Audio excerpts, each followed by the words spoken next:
இன்னைக்கு ஐடி நான் job quit பண்ணுறேன். என் ஆனுவல் பேக்கேஜ் வந்து ஆல்மோஸ்ட் 58 lakhs per annum. கிட்டத்தட்ட 58 lakhs per annum சம்பளத்தை விட்டுட்டு இந்த பாமரா ஃபுட்ஸ் பிரைவேட் லிமிடெட் அப்படின்றதுல எனக்கு கோட் பண்ணியிருக்க சம்பளம் மாதம் 60,000 ரூபா. ஏன் பனைமரங்கள் வெட்டப்படுது, ஏன் பனைமரம் ஏறவங்க இந்த தொழிலை விட்டு வெளியே போகிறாங்க, ஏன் இன்னைக்கு வரைக்கும் கருப்பட்டியில் யாருமே பிராண்டிங் பண்ணலை. இப்போ டயபெட்டிக்ஸ் வந்ததுக்கப்புறம் தான் கருப்பட்டி அப்படின்ற ஒரு கான்செப்டில் போகிறாங்க. 5 லட்ச ரூபாய்க்குள்ள ஸ்டாக்கு ஆதம்பாக்கம் பாத்ரூமில் நான் ஃப்ளஷ் பண்ணேன்னா உங்களுக்கு வந்து கருப்பட்டி வந்து உருகும். எனக்கு விற்க தெரியல, ப்ராடக்டை பொசிஷன் பண்ண தெரியல. இப்போ எங்களுக்கு அடுத்த வருஷம் நாங்கள் வச்சிருக்கிற ரெவன்யூ கோல் வந்து 3 crores. ஏதாச்சும் ஒரு இடத்துல அவமானப்படுத்தி இருக்காங்களா? வலிகள் இருக்கும், கண்ணீர் இருக்கும். என் ப்ராடக்ட்டை டேஸ்ட் பண்ணுவாங்க, ப்ராடக்ட் நல்லா இருக்குன்னு அப்படிம்பாங்க. நான் என்னோட பர்சனல் யூஸ்க்கு நான் வச்சுக்கலாம், பட் என்னோட கஸ்டமர் கொடுக்குறதுக்கு பற்றி நான் யோசிக்கிறேன். 1000 கோடி பிஸ்னஸ் அப்படின்றது அந்த ஸ்டார்ட் அப் சிங்கம்ல நான் பேசின ஒரு வார்த்தை தான். ஸோ என் பிஸ்னஸ் வேறு யாரும் என்னோட பெட்டராக செல் பண்ண முடியாது. You can be the face value for your brand.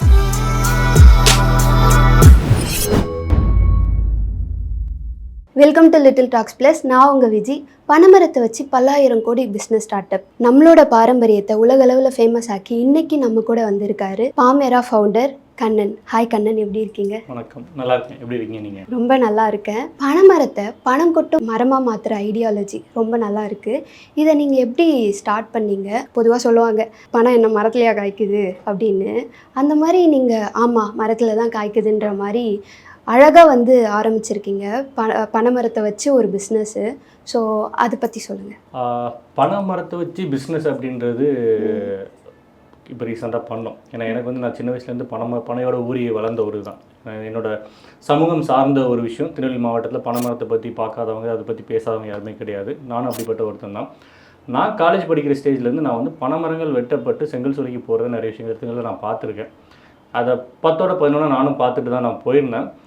Engineering முடிச்சுட்டு ஐடியில் கொஞ்சம் வருஷம் நான் வேலை பார்த்தேன். ஸோ வேலை பார்த்தப்போ எனக்குள்ள ஒரு இதை திரும்ப எனக்கு பார்க்குறப்போ எனக்குள்ளே வந்த ஒரு கேள்வி தான், ஏன் பனைமரங்கள் வெட்டப்படுது, ஏன் பனைமரம் ஏறவங்க இந்த தொழிலை விட்டு வெளியே போகிறாங்க, ஏன் இன்றைக்கி வரைக்கும் கருப்பட்டியில் யாருமே பிராண்டிங் பண்ணலை, அப்போ அதில் இருக்கக்கூடிய பிஸ்னஸ் ஆப்பர்ச்சுனிட்டி எங்கே இருக்குது அப்படின்றத பற்றின நிறைய ரிசர்ச்சஸ் பண்ண ஆரம்பித்தோம், ஸ்டடீஸ் பண்ணோம். காலேஜஸில் பக்கத்தில் இருக்கக்கூடிய அக்ரிகல்ச்சர் காலேஜில் போய் பேசிட்டு அதுக்கப்புறமா பார்க்கும்போது தேர்ஸ் அ பொட்டன்ஷியல் ஆப்பர்ச்சுனிட்டி. எனக்கு வந்து பொட்டன்ஷியல் ஆப்பர்ச்சுனிட்டின்றதையும் தாண்டி முதல்ல வந்து எனக்கு கருப்பட்டியை பிராண்டிங் பண்ணணும் அப்படின்ற ஒரு கான்செப்டில் தான் பாமரா அப்படின்ற ஒன்று ஆரம்பித்ததுக்கு அப்புறமா தான் அதுக்கு பார்த்தீங்கன்னா இன்னும் கொஞ்சம் ரிசர்ச்சஸ் போகும்போது அதில் இருந்தக்கூடிய ஒரு பொட்டன்ஷியல் ஆப்பர்ச்சுனிட்டி ஒரு பெரிய ஒரு விஷயம் கண்ணு முன்னாடி தெரிய ஆரம்பிச்சது. அது இன்ஃபேக்ட் நான் ரெகக்னைஸ் பண்ணேன்னதை விட என்னோட மென்டார் சொன்னாங்க, கண்ணன் நீ ஒரு தங்க சுரங்கத்துக்கு மேலே கை வச்சிருக்கிற அப்படின்ற ஒரு வார்த்தையை சொன்னார் அவர். அப்போ தான் எப்படி சார் சொல்கிறீங்க அப்படின்னு சொன்னப்போ தான் தமிழ்நாட்டோட பாரம்பரியம் நம்மளோட மாநில மரம் பனைமரம், சுற்றி பனைமரம் இருக்குது. இன்றைக்கு வரைக்கும் அதை யாரும் கமர்ஷியலைஸ் பண்ணலை.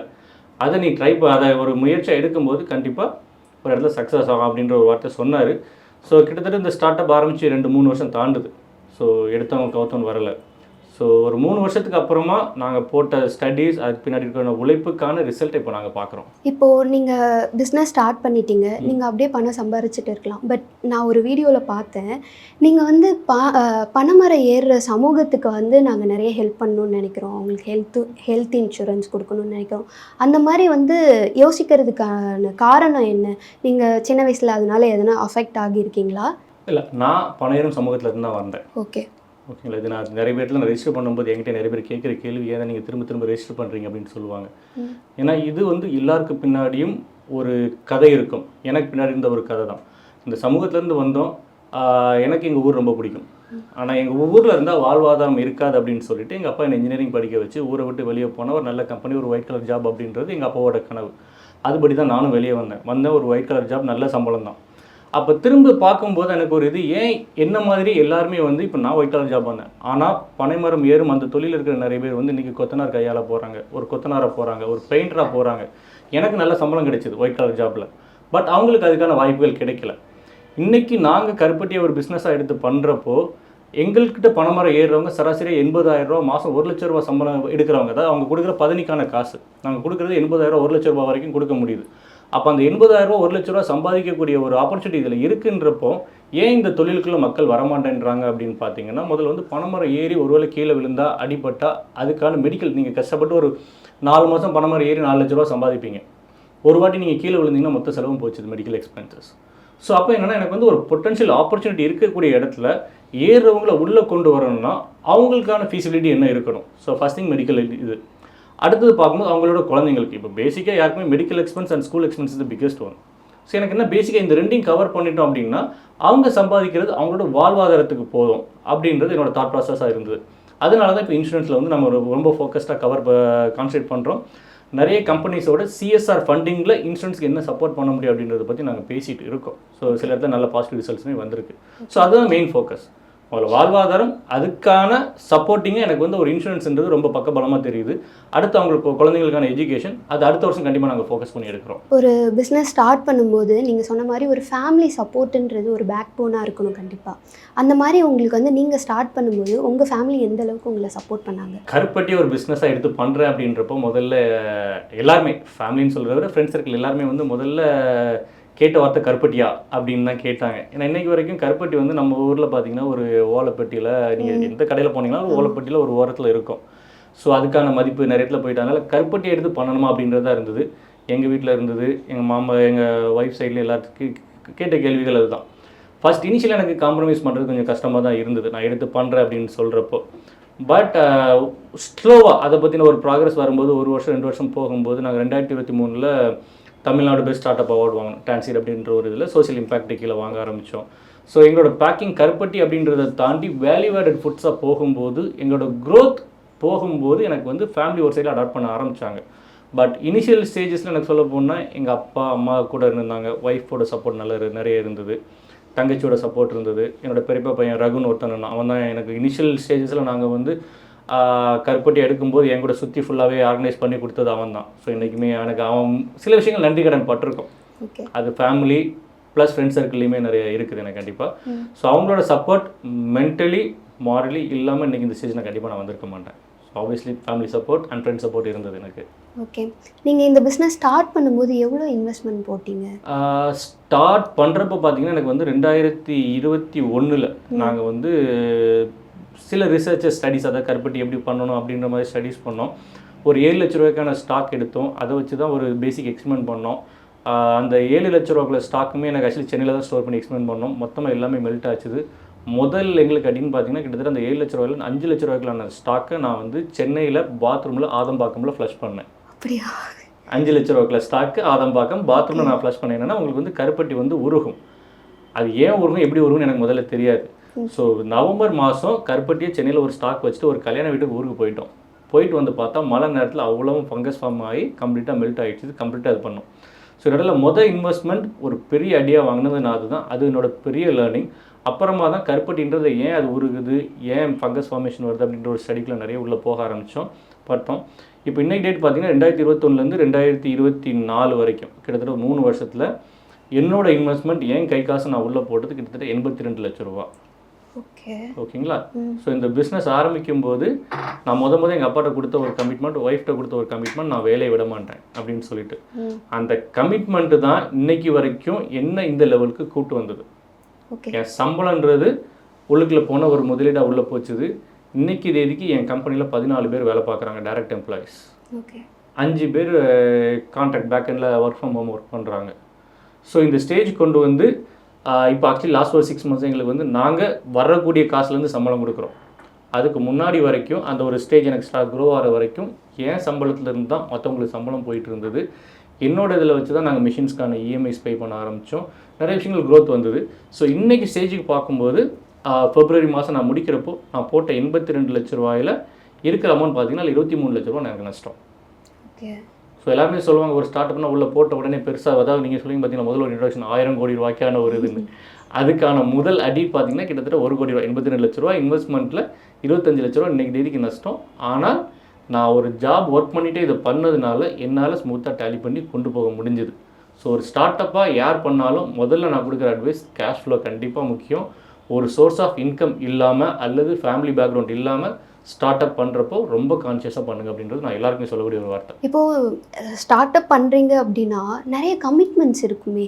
நீங்கள் சேலரி வச்சு மேனேஜ் பண்ணுறீங்க அப்படின்னாலும் உங்களுக்குன்னு ஒரு பேக்ரவுண்டில் ஃபேமிலி கமிட்மெண்ட்ஸ்ன்னு இருக்கும்ல, அதை எப்படி ஓவர் கம் பண்ணீங்க? ஏன்னா நிறைய யங்ஸ்டர்ஸ் வந்து அதில் தான் வந்து ஸ்டன் ஆகி நிற்கிறாங்க, என்ன பண்ணுறதுன்னு தெரியாமல் முழிக்கிறாங்க. ஸோ இந்த மாதிரி யங்ஸ்டர்ஸ்க்கு வந்து நீங்கள் என்ன சொல்ல விரும்புகிறீங்க? நீங்கள் எப்படி அதை ஃபேஸ் பண்ணீங்க? ஒரு ஸ்டார்ட் அப் அப்படின்றப்போ ஃபஸ்ட் திங் நமக்கு ஒரு நல்ல ப்ராடக்ட் அல்லது நல்ல ஒரு ஐடியா வேணும். ஸோ நாங்கள் 2021 ஆரம்பிக்கும் போது என்கிட்ட கருப்பட்டி அப்படின்ற ஒரு ப்ராடக்ட் எடுக்க ஆரம்பித்தோம். அதை பிராண்ட் பண்ணணும் அப்படின்றத எடுத்தோம்.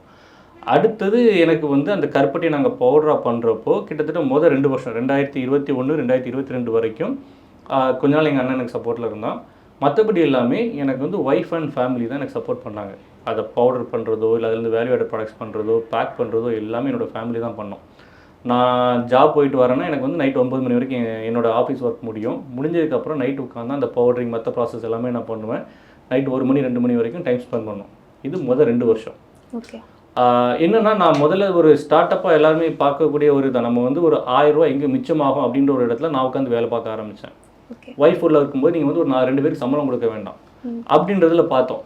ஸோ அப்போ எனக்கு வந்து ரவி தல்ரேஜா அப்படின்னு சொல்லி ஒரு பிஸ்னஸ் கன்சல்டோட ஒரு மீட்டிங் போனோம். ஸோ அப்போது ஒரு 4 hours செஷன் தான். அப்போ அந்த செஷனில் அவர் கேட்ட ஒரு வார்த்தை, ஒரு பிஸ்னஸை நீங்கள் ரன் பண்ணிகிட்டு இருக்கீங்க அப்படின்னு சொன்னீங்க அப்படின்னா full and full it means you are killing your self. நீங்கள் வந்து பிஸ்னஸ் பண்ணலை, நீங்கள் ஒரு பெட்டி கடை வைக்கிறீங்க. நான் வச்சுறேன், நான் உட்காரேன், எனக்கு வர லாபத்தில் நான் வந்து ப்ராஃபிட் எடுத்து நான் பாட்டு போயிட்டுருக்கேன். It's not a business. உங்களால் ஸ்கேல் பண்ண முடியாது. ஸோ எப்போ ஒரு பிஸ்னஸ்ன்னு பண்ணுறீங்களோ you have to set a team. அந்த டீம் வேலை பார்க்கணும். ஸோ தட் என்னென்னா நீங்கள் பார்க்குற வேலை எல்லாமே நீங்கள் ஃபஸ்ட்டு ஒரு வேலை ட்ரெயின் அப் ஆகிட்டிங்கன்னா அதுக்கு ஒருத்தர் அப்பாயின்ட் பண்ணி அவங்கள்ட்ட கொடுத்துருங்க. ஃபார் எக்ஸாம்பிள் அக்கௌண்ட்ஸ்க்காக ஒருத்தர்கிட்ட போகட்டும். மேனுஃபேக்சரிங் நீங்கள் பண்ணுறீங்களா அது ஒரு இது நீங்கள் எப்படியுமே எந்த ஒரு ப்ராடக்ட்டுமே ஃபஸ்ட் யூ கெட் ட்ரெயின், அப்புறமா delegate to other ones. So இதில் வரும்போது என்ன பண்ணோம், சிஸ்டம்ஸ் அண்ட் ப்ராசஸ் ஸ்டார்ட் பண்ண ஆரம்பித்தோம். ஸோ மேனுஃபேக்சரிங்க்கு ஒரு 2 பேரை போட்டோம், பேக்கிங்க்கு 2 பேரை போட்டோம், வரக்கூடிய ஆர்டர்ஸை எடுத்து எனக்கு குரூப்பில் போடுறதுக்கு 2 பேரை வச்சோம், ஃபுல்ஃபில்மெண்ட் டீம் தனியாக வச்சோம், அக்கௌண்ட்ஸ்க்கு ஒருத்தங்களை எடுத்தோம், மார்க்கெட்டிங் இன்றைக்கி வரைக்கும் நான் தான் பார்த்துட்ருக்கேன். மார்க்கெட்டிங் இது வரைக்கும் என் கையிலேருந்து வெளியே போகலை. ஸோ இது மாதிரி ஒரு ரோலுக்கும் ப்ராசஸ் செட் பண்ண ஆரம்பித்தோம், டீம் ஃபார்ம் பண்ண ஆரம்பித்தோம். இப்போ என்ன ஆரம்பிச்சதுன்னா என்னோடய டைம் கம்மியாச்சு. ஒரு நாளைக்கு கிட்டத்தட்ட ஒரு 18 hours ஸ்பெண்ட் பண்ணேன்னா இன்றைக்கி மேக்ஸிமம் ஒரு ஒர்க்குக்கு நான் உட்கார டைம் 2 hours தான் இருக்கும். மீதி டைம் வந்து என்னோடய அப்பாயின்மெண்ட்ஸ் வேறு யாரையாவது பார்க்குறதில்ல, மார்க்கெட்டிங்கில் என்ன பண்ண முடியும் அந்த இதுக்கு தான் வர ஆரம்பிச்சிது. ஸோ ஒரு ஸ்டார்ட் அப்பாக இனிஷியல் ஸ்டேஜஸ் கண்டிப்பாக கஷ்டமாக தான் இருக்கும். First 1 year full and full உங்களோட எஃபர்ட் தான் இருக்கணும். பட் 1 yearக்கு மேலே தயவுசெய்து நீங்கள் எஃபர்ட்ஸ் போடாதீங்க. Try to build a process and system and a team. So எந்தெந்த ஒர்க் உங்களுக்கு கம்ஃபர்டபுளோ அதை நீங்கள் டெலிகேட் பண்ணிகிட்டே வந்தீங்க அப்படின்னா உங்களுக்கு டைம் கிடைக்கும், அதை பெட்டராக நீங்கள் பண்ணலாம். இன்னும் நான் ஒரு சொல்லுங்கள், மார்க்கெட்டிங் இன்றைக்கி வரைக்கும் என் கையில் இருக்குது. இது ஒரு பிஸ்னஸ் கன்சல்டன்ட் என்கிட்ட சொன்ன வார்த்தை தான். ஒரு பிஸ்னஸை அந்த ஃபவுண்டரை தவிர வேறு யாராலும் பெட்டராக செல் பண்ண முடியாது அப்படின்னு சொல்லுவாங்க. ஸோ இன்றைக்கி நீங்கள் சொன்ன ஒரு ரெகக்னேஷன் எனக்கு வந்து அந்த 1000 கோடி பிஸ்னஸ் அப்படின்றது அந்த ஸ்டார்ட் அப் சிங்கம்னா நான் பேசின ஒரு வார்த்தை தான். ஸோ என் பிஸ்னஸை வேறு யாரும் என்னோட பெட்டராக செல் பண்ண முடியாது. அதேமாதிரி அந்தந்த ஃபவுண்டரோட பிஸ்னஸ் அவங்க தான் பெட்டராக செல் பண்ண முடியும். ஸோ முடிஞ்ச அளவு ஒரு பீயிங் எ ஃபவுண்டர் நீங்கள் மார்க்கெட்டிங் பார்த்துக்கலாம். You can be the face value for your brand. அது கண்டிப்பாக வேணும்.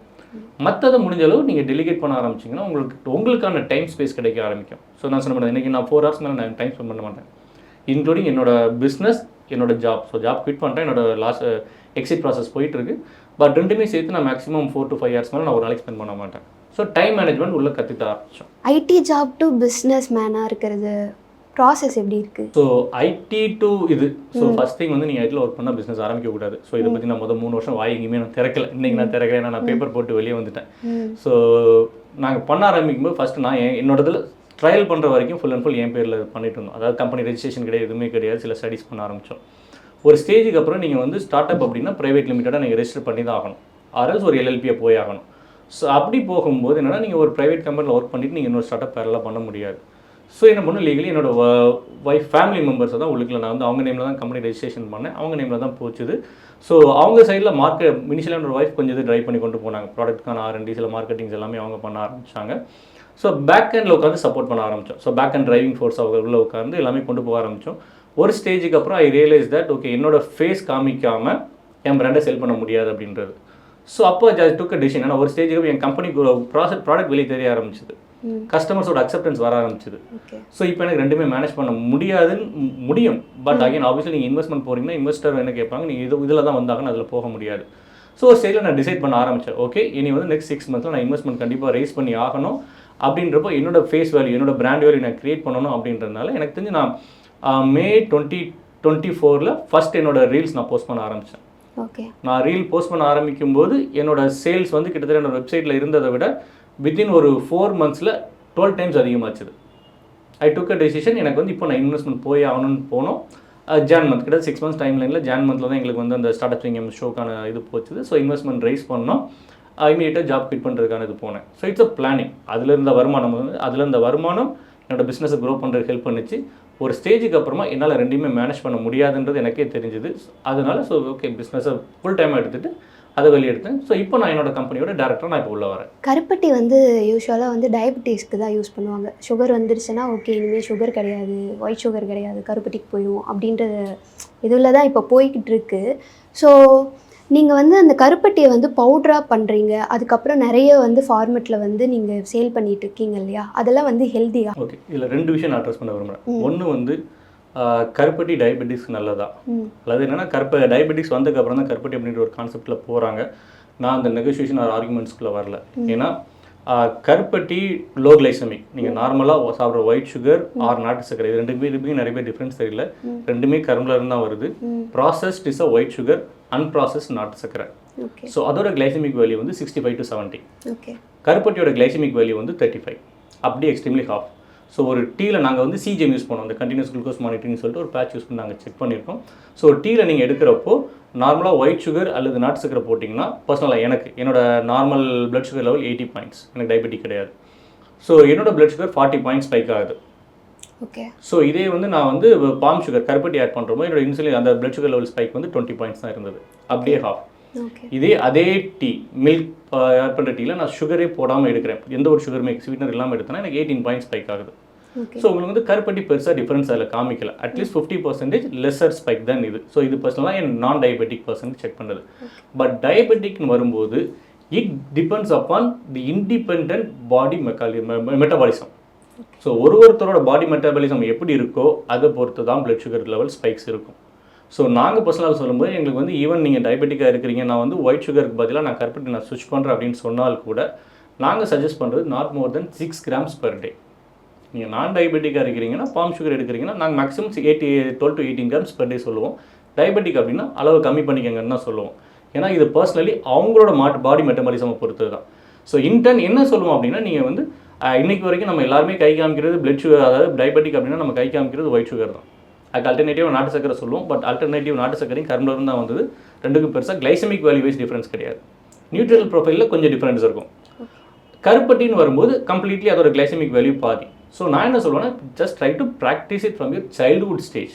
வருமுன் காப்போம், prevention is better than cure. So அந்த ஸ்டேஜில் வரும்போது உங்களுக்கு பிளட் சுகர் லெவல் அது ஸ்பைக் பண்ணாது. ஸோ ஆப்வியஸ்லி நீங்கள் சின்ன வயசுலேருந்தே அதை கன்சியூம் பண்ண ஆரம்பிக்கிறீங்க, உங்கள் குழந்தைகளுக்கு கொடுக்க ஆரம்பிக்கிறீங்கன்னா 30-40 வயசில் நம்ம டயபெட்டிக்ஸை பற்றி யோசிக்கக்கூடிய தாட் ப்ராசஸ் அவங்களுக்கு வராமல் இருக்கும். அது அடுத்தது எங்களோட ப்ராடக்ட்டோட ஜென்யூனிட்டி. ஸோ எங்களோட வந்து என்னென்னா, ஃபஸ்ட் திங் நான் பண்ண ஆரம்பிப்பேன், கருப்பட்டியை பிராண்டாக கொண்டு போகும்போது நான் டார்கெட் பண்ணது வந்து எனக்கு வந்து யூஎஸ் மார்க்கெட் தான் நாங்கள் டார்கெட் பண்ணோம்.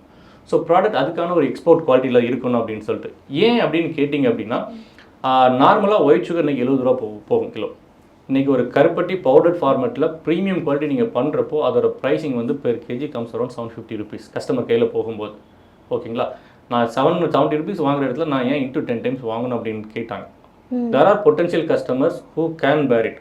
ஸோ இந்த கேள்விக்கான பதில் இன்னொன்று என்ன இருக்குன்னா, நம்ம இயற்கையையும், நான் சொல்கிறேன் இயற்கையையும் விவசாயியையும் சரியாக பார்த்துக்கலன்னா அதுக்கான ஒரு விலையை நம்ம கொடுத்தாகணும். இன்றைக்கி நம்ம தண்ணியை பாதுகாக்கலை, இன்றைக்கி 1 லிட்டர் கேன் 20 ரூபாய்க்கு வாங்கி குடிக்கிறோம். ரொம்ப நார்மல் ஆயிடுச்சு. யாராவது ஒருத்தர் ஏன் 20 ரூபா கொடுத்து 1 லிட்டர் தண்ணி வாங்கணுன்ற கேள்வி கேட்குறோமா? கிடையாது.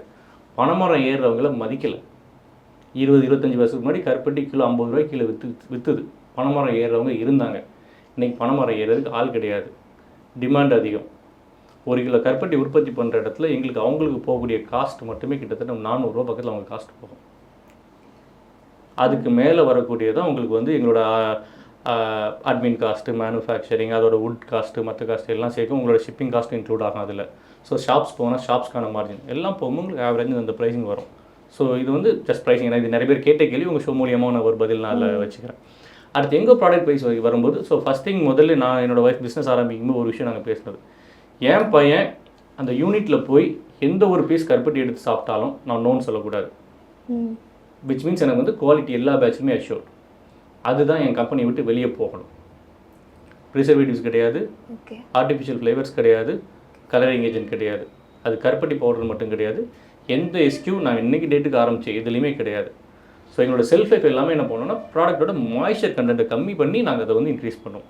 ஸோ ப்ராடக்ட்டோட மாய்ஸ்சர் கண்டென்ட் கம்மி பண்ணிட்டீங்க அப்படின்னா அதோட செல்ஃப் லைஃப் இன்க்ரீஸ் ஆகும். ஸோ அந்த கான்செப்ட்டில் தான் எங்களோட ஃபுல்லாகவே நாங்கள் ஒர்க் அவுட் பண்ணுறோம். ஓகே. ஸோ நீங்கள் சொல்லும் போதே தெரியுது அது எவ்வளோ ஹெல்தி, எல்லாருக்குமே தெரியும். இந்த மாதிரி நிறைய ப்ராடக்ட்ஸ் வந்து ஹெல்தியான ப்ராடக்ட்ஸ் இருக்குது. பட் அது எல்லாமே வந்து மார்க்கெட்டுக்குள்ளே அந்தளவுக்கு தெரியப்படுத்துகிற விதமாக எதுவும் இல்லையே. ஒரு அட்வர்டைஸ்மெண்ட், பெரிய அட்வர்டைஸ்மெண்ட் கிடையாது. நான் பார்க்கலன்னா எனக்கும் தெரியாது. அந்த மாதிரி ஏன் இது வந்து மார்க்கெட்டுக்குள்ளே பெரிய அளவில் ரீச் ஆக மாட்டுது? எதனா உங்களுக்குன்னு தடை ஏதாவது இருக்கா இதை ரீச் பண்ண வைக்கிறதுல? இல்லை, இப்போ இன்றைக்கு வரைக்குமே நம்ம சின்ன வயசுலேருந்து நம்ம பார்த்தது டிவியில் வந்த ஒரு கார்ப்பரேட் பிராண்ட். கார்ப்பரேட்ன்ற வார்த்தை நான் யூஸ் பண்ண மாட்டேன். It's a brand. ஏன்னா இப்போ நான் பாமரவன் அவருக்கு பெரிய லெவலில் எடுத்துகிட்டு போகும்போது அன்றைக்கி ஒரு ஸ்டேஜில் வேறு மாதிரியான ஒரு பொசிஷனிங் தான் வரும். இட்ஸ் அ பிக் பிராண்ட் அப்படின்ற ஒரு மைண்டில் வரேன். ஸோ ஒரு பிராண்டாக வரும்போது அவங்க மேக்ஸிமம் நம்ம பார்த்தது எல்லாமே டிவி. வாஷிங் பவுடர்னு சொன்னால் உங்களுக்கு என்ன நேம் வரும்? வாஷிங் பவுடர் அப்படின்ற வார்த்தையை சொன்னால் உங்களுக்கு என்ன ஞாபகம் வரும்? ஏரியல், ரின்னேம். ஏன்னா இது வந்து நம்ம டிவியில் பார்த்தது தான். சின்ன சின்ன பிராண்ட் வந்து ஈவன் தான் நமக்கு இப்போ நம்ம கண்ணு முன்னாடி இருந்தாலும் நமக்கு தெரியாது. என்ன நம்ம பார்த்தோமோ அதை தான் போய் எடுப்போம். ஆனால் இன்றைக்கி ஸ்டேஜுக்கு அந்த டிவின்றதை தாண்டி எல்லாமே வந்து இன்ஸ்டாகிராம் வந்துச்சு. ஸோ இன்றைக்கி எல்லாமே D2C பிராண்ட் நிறைய வர ஆரம்பிக்குது. நான் வந்து பாமர ஏன் இவ்வளோ தூரம் போச்சுதுன்னு கேட்டிங்கன்னா நீங்கள் சொன்னது நீங்கள் இன்ஸ்டாகிராமில் பார்த்தனால தான் வந்து நீங்கள் டிவியில் பார்த்து நீங்கள் விஜய் டிவியில் பார்த்தீங்கன்னா இன்ஸ்டாகிராமில் பார்த்தீங்களா? இன்ஸ்டாகிராமில். ஸோ அதுதான் ஃபேக்ட். இன்றைக்கி ஸ்டேஜுக்கு ஸ்டார்ட் அப்ஸ்க்கு ஹெல்த்தி ப்ராடக்ட்ஸ்க்கு கண்டிப்பாக ஆப்பர்ச்சுனிட்டிஸ் இருக்குது. How they are going to market தான். ஸோ முன்னாடி டிவியை பார்த்து வாங்கினாங்க, இன்றைக்கி இன்ஸ்டாகிராமாக இருக்குது, மொபைலில் என்ன பார்க்குறாங்களோ அதை பார்த்து வாங்குறாங்க. நீங்கள் கரெக்டாக மார்க்கெட் பண்ணுறீங்க, உங்கள் ப்ராடக்ட்டில் குவாலிட்டி இருக்குது அப்படின்னா கண்டிப்பாக க்ரோத்ன்றது இருக்கும். ஸோ அதனால் நிறைய ஹெல்த்தி பிராண்ட்ஸ் முன்னாடி வந்து என்னென்னா ஸ்டார்ட் அப்ன்ற ஒரு ஐடியா கிடையாது. இன்றைக்கி கவர்மெண்ட் ஃபண்டிங் நிறைய இருக்குது. கிட்டத்தட்ட ஒரு ஸ்டார்ட் அப்பாக நீங்கள் போனீங்கன்னா அப் டு 1 crore உங்களுக்கு கிராண்ட் ஆர் இனிஷியல் ஃபண்டிங் உங்களால் கவர்மெண்ட்லேருந்தே வாங்க முடியும். உங்களுக்கு அதுக்கான ப்ராப்பர் லீகல் டாக்குமெண்ட்ஸ் அண்ட் இது இருந்ததுன்னா. ஸோ ஸ்டார்ட் அப்ஸ் நிறைய இருக்கிறாங்க, பிராண்டு நிறைய இருக்குது. இன்றைக்கி ப்ரோட்டீன் பவுடரே நிறைய பேர் பண்ணுறாங்க, மில்லட் பேஸ்ட் ப்ராடக்ட்ஸ் நிறைய பேர் பண்ணுறாங்க. ஸோ இதில் என்னென்னா நீங்கள் என்ன உங்களோட யூனிக்னஸ்ன்னு பார்க்கணும். அதை எப்படி அட்வர்டைஸ் பண்ண போகிறீங்க, இன்ஸ்டாகிராம் எப்படி யூஸ் பண்ண போகிறீங்க அப்படின்றது பண்ணிங்கன்னா கண்டிப்பாக உங்கள் பிராண்ட் சக்ஸஸ் ஆகும். ஓகே. நான் உங்கள் ஃபேமிலி பற்றி தெரிஞ்சுக்கணுன்னு விருப்பப்படுறேன். உங்கள் அப்பா, அம்மா இவங்களாம் என்ன பண்ணிகிட்டு இருந்தாங்க? அவங்களோட ஒர்க் என்னவாக இருந்துச்சு? அவங்க வந்து கஷ்டப்பட்டு உங்களை ஐடிக்கு அனுப்பிச்சிருக்காங்க இல்லையா? ஸோ அவங்கள பற்றி, ஃபேமிலி பற்றி சொல்லுங்கள். ஸோ ஃபேமிலி எங்கள் அப்பா விவசாயம் தான் பார்த்தாங்க. ஓகே. இன்றைக்கி வரைக்கும் விவசாயம் பார்க்குறாங்க. ஓகே. எங்கள் அம்மா முன்னாடி வந்து அந்த முன்னாடி இந்த பீடி சொல்லுவாங்கல்ல, அது இது பண்ணுவாங்க. நான் எப்போ ஸ்கூல் முடிச்சோன்னா அப்போலேருந்து எங்கள் அம்மா அது வேண்டான்னு சொன்னோம். காலேஜ் முடிச்சதுக்கப்புறமா கம்ப்ளீட்டாக கிடையாது. எங்கள் அப்பா சின்ன சின்ன பிஸ்னஸ். இன்றைக்கி கோலி சோடா சென்னையில் ரொம்ப ஃபேமஸ். நான் ஸ்கூல் படிக்கிறப்போ, காலேஜ் படிக்கிறப்போ எங்கள் அப்பா கோலி சோடா பிஸ்னஸ் பண்ணாங்க. அன்றைக்கி கோலி சோடா ரேட் ₹1. இன்றைக்கி நீங்கள் கோலி சோடா போனீங்கன்னா ₹25. ஸோ கிட்டத்தட்ட ஒரு 10 years கேப்பில் வந்து கிட்டத்தட்ட 25 times ப்ரைஸ் வந்து இன்க்ரீஸ் ஆகிருக்கு. ஸோ அது எங்கள் அப்பா பார்த்த ஒரு பிஸ்னஸ். அது ப்ரைமரியாக பார்த்தது விவசாயம். இது ஒரு சின்ன பிஸ்னஸாக இருந்தது. நான் எப்போ ஜாப் உள்ள வந்தேனோ அப்புறம் எங்கள் அப்பா அந்த கோலி சோடா பிஸ்னஸ் அது கொஞ்சம் ரிஸ்கியானது. பாட்டில் வெடிச்சதுன்னா முன்னாடி பார்ப்பீங்க, முன்னாடிலாம் சினிமாவில் பார்த்தீங்கன்னா கோலி சோடா தான் போட்டு அடிப்பாங்க. ஏன்னா அந்த பாட்டில் வந்து வெடிக்கும் போது அதோட கேஸ் வந்து செதறும். அது வந்து ஒரு மாதிரி பொடி பொடியாக வரும். அது நிறைய வாட்டி பாட்டில் வெடிச்சிருக்கும், எங்கள் அப்பா கையிலலாம் குத்திருக்கும், நானும் பார்த்துருப்பேன். அந்த மாதிரி சில விஷயங்கள் பார்த்து நம்ம வந்தோம். ஸோ அது என்றைக்குமே எனக்கு வந்து ஒரு சென்டிமெண்ட் இருக்குது. என் ஃபேமிலி, என் ஊரை சுற்றி நான் பார்த்த நிறைய விஷயங்கள் சென்டிமெண்ட்டில் இருக்கும். ஸோ என் பிஸ்னஸில் இன்றைக்கி தேதி வரைக்குமே ஒரு சென்டிமெண்ட் இருக்கும். என்னென்னா நான் வாங்குகிற ஒரு பண்ணக்கூடிய ப்ராடக்ட்டில் இத்தனை % ஃபார்மர்ஸ்க்கு போகணும் அப்படின்றது இருக்கும். என் ஃபேக்ட்ரியில் இத்தனை விமன் எம்ப்ளாயிஸ் இருக்கணும் அப்படின்றது இருக்கும். அதில் முடியாதவங்க இத்தனை பேர் இருப்பாங்கன்னு இருக்கும். சிங்கிள் பேரண்ட்டாக இருக்கலாம், இல்லை வேறு ஏதாவது பார்க்குறவங்க. இந்த மாதிரி நிறைய விஷயங்கள் என்னோட இதில் நான் பர்சனலாக என் ஃபேமிலியில் நான் பார்த்த நிறைய சென்டிமெண்ட்ஸ் என்னோடய பிஸ்னஸில் கண்டிப்பாக அது இருக்கும். ஓகே. இப்போது நீங்கள் ஒரு பிஸ்னஸ் ஓனராக இருந்துட்டு மார்க்கெட்டிங் பண்ணுறதுன்றது கொஞ்சம் கஷ்டமாக இருக்கும் இல்லையா? நீங்கள் அதை எப்படி மேனேஜ் பண்ணுறீங்க? மார்க்கெட்டிங் ஸ்ட்ராட்டஜி எப்படி நீங்கள் பில்ட் பண்ணுறீங்க? புதுசாக கற்றுக்கிட்டு பண்ணிகிட்டு இருக்கீங்களா, இல்லை வந்து ஓரளவு நீங்கள் நார்மலாக பண்ணிகிட்டு இருக்கீங்களா? இதில் 2 விஷயம் இருக்கும். நான் ஆரம்பித்தப்போ ஐம் அ ப்ராடக்ட்டில் ஸ்ட்ராங். நீங்கள் கருப்பட்டில் எங்கே போனால் எப்படி எடுக்கணும் அது எல்லாமே நான் பக்காவாக பண்ணேன். ஒரு ஸ்டேஜுக்கு அப்புறம் நீங்கள் சொன்ன அதே வார்த்தை தான், எனக்கு விற்க தெரியலை, ப்ராடக்டை பொசிஷன் பண்ண தெரியலை. கேட்டிங்களா, ஆன்லைனில் ஏன் சக்ஸஸ் ஆகலன்னு எனக்கு பொசிஷன் பண்ண தெரியலை. அப்போது வந்து எனக்கு ஒருத்தங்க சொன்னதான், சித்தார்த்னு ஒருத்தர் கனடாவில் இருந்து, ஸோ தெலுங்கு பர்சன் கனடாவில் இருந்தார். அப்போ அவர் என்கிட்ட ஒரு டிஸ்கஷன் போகும்போது அவர் சொன்ன வார்த்தை, கண்ணன் நீ வந்து புக்ஸ் ரீட் பண்ணுவேன்னு கேட்டார். ரீட் பண்ண மாட்டேன் அப்படின்னார். அப்போ நீ புக்ஸ் ரீட் பண்ணுற பழக்கத்தை கொண்டு வா, you will have more ideas அப்படின்னார். ஸோ அப்போ தான் என்ன பண்ண ஆரம்பிச்சோன்னா நிறைய சேல்ஸ் ரிலேட்டட் புக்ஸ் பார்க்க ஆரம்பித்தோம், பிஸ்னஸ் ரிலேட்டட் புக்ஸ் பார்க்க ஆரம்பித்தோம்.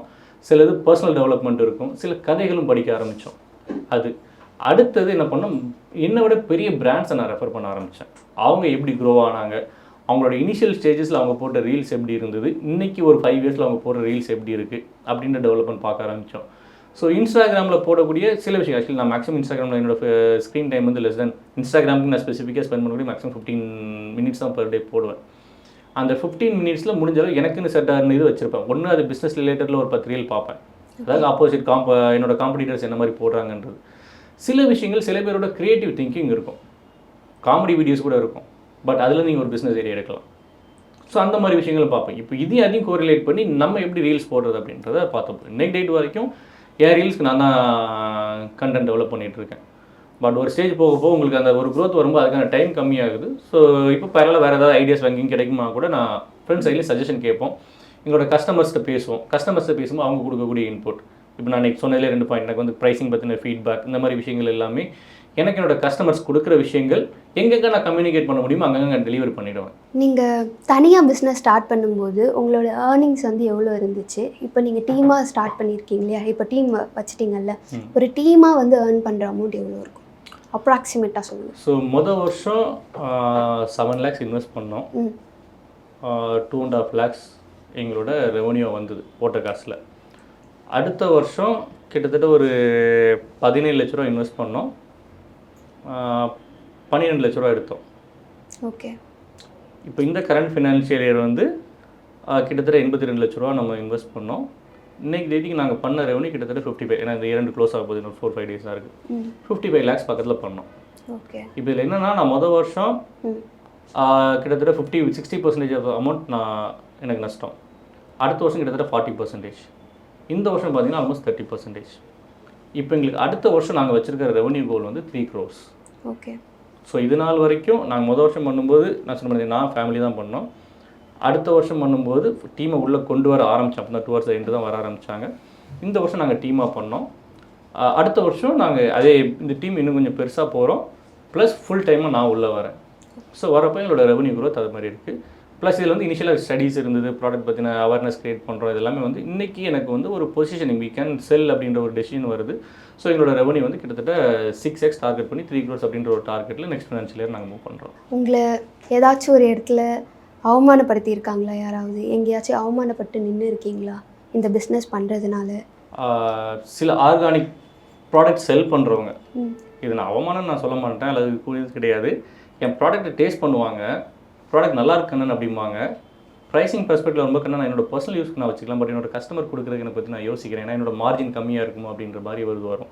ஸோ இது நிறைய இடத்துல நான் யோசிச்சிருக்கேன். ஏன்னா ஒரு ஆர்கானிக் ஸ்டோர் ஆர்கானிக் ப்ராடக்ட் கொண்டு போகணும் அப்படின்னு நினைக்கிற நிறைய பேர் எனக்கு இந்த கமெண்ட்ஸ் கொடுத்துருக்காங்க. பீப்புள் எனக்கு வந்து ஜென்யூனாக நான் கஸ்டமர் போகிற இடத்துல இது வரும்போது எனக்குள்ள சில கேள்விகள் வரும். ஏன் வந்து அப்போ ஆர்கானிக் வேர்டு யூஸ் பண்ணக்கூடாது, பட் இந்த மாதிரி வந்திருக்கும். மற்றபடி ட்ராபேக்ஸ் செட்பேக்ஸ் நான் எங்கேயுமே பார்த்த மாதிரி எனக்கு ஞாபகம் இல்லை. வழிகள் இருக்கும், கண்ணீர் இருக்கும், அது ஆப்வியஸ்லி என்னோட பர்சனல் லாஸஸ் இருக்கும். ஒரு நான் போட்டு எனக்கு 5 லட்ச ரூபாய்க்கான ஸ்டாக் எனக்கு மெல்ட் ஆகும்போது கண்டிப்பாக எனக்கு வருத்தமாக தான் இருந்துச்சு. ஸோ அந்த மாதிரி இருக்கும். சில இடத்துல நம்ம வந்து ஏதாவது மிஷினரி போட்டு எனக்கு மிஷினரிஸ் போட்டு நாங்கள் போட்டு ரன் பண்ண முதல் நாள் என் பாய்லர் பர்ஸ்ட் ஆகிடுச்சு. அதில் உள்ள ஒரு நாப் பர்ஸ்ட் ஆச்சு. அதை பார்க்கும்போது கிட்டத்தட்ட 40 லட்ச ரூபா மிஷினை போட்டு ஆன் பண்ணும்போது ஆச்சுதுன்னு தோணுச்சு. ஸோ அந்த மாதிரி விஷயங்கள் எல்லாமே கொஞ்சம் போச்சுது. பட் இப்போ ஒரு ஸ்டேஜுக்கு அப்புறமா நீங்கள் பிஸ்னஸ்ன்னு வரும்போது எனக்கு ஆக்சுவலி ஒருத்தங்க அர்ச்சனான்னு ஒரு பொண்ணு சொன்னாங்க, பி ஷேம்லெஸ் இன் பிஸ்னஸ் அப்படிம்பாங்க. உங்களுக்கு தேவைன்னா ஒன்று போய் கேட்டாகணும். அதுமாதிரி எமோஷன்ஸுன்றது பிஸ்னஸில் you have to completely take it off. எனக்கு சக்ஸஸ் அப்படின்னாலும் இட்ஸ் அ சக்ஸஸ், ஃபெயிலியரா இட்ஸ் அ ஃபெயிலியர், அவ்வளோதான். அந்த ஒரு ஸ்டெடி மைண்ட் செட்டுன்றது நான் பார்த்ததில் இன்றைக்கி ஸ்டேஜுக்கு நான் பழகிக்கிட்டேன். ஓகே. என்னோடய ரீல்ஸ் அதிகமாக போச்சுனாலும் போச்சுதா, ஓகே அவ்வளோதான்.